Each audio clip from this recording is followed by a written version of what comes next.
সবার কাছে সবাইকেই যে ভালো লাগবে সেটা কিন্তু কখনোই সম্ভব না। একেকজনের লাইফস্টাইল একেক রকম। দূর থেকে মানুষকে দেখে উল্টাপাল্টা কমেন্ট করা, উল্টাপাল্টা কথা বলা এটা কিন্তু মোটেও মানুষের পর্যায়ে পড়ে না।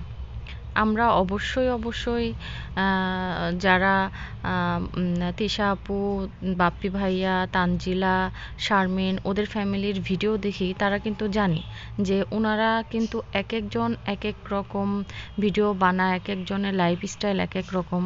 তাই দূর থেকে আমরা শুধু তাদের ভিডিও দেখেই যে তাদের সম্বন্ধে উল্টাপাল্টা নেগেটিভ কমেন্ট করব, সেটা কিন্তু আমাদের মুসলিম হিসাবে মোটেও ঠিক না। যেহেতু আমরা রক্তে মাংসে গড়া মানুষ, আমাদের ভুল ত্রুটি হতেই পারে। তো যাই হোক, অনেকেই আমাকে কমেন্ট করছে যে শারমিন আপু কেন তিশা আপুদের বাসায় যাচ্ছে না। আসলে শারমিন আপুরও অনেক দিন ধরে প্রবলেম হচ্ছে ওনার সংসারে, যে কারণে হয়তো উনি যেতে পারছে না।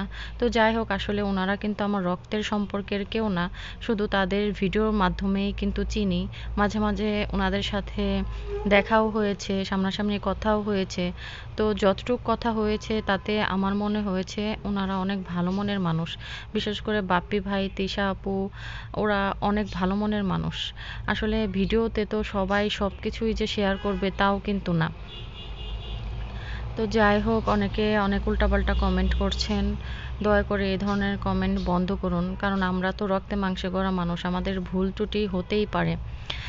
আর এই দুনিয়াতে আমরা থাকবই বা কয়দিন, সবারই তো মৃত্যুর স্বাদ গ্রহণ করতে হবে। তাই যখনই যার সাথে কথা বলবো সাবধানতা অবলম্বন করে কথা বলবো, যাতে করে মানুষ কোনোভাবে কষ্ট না পায়।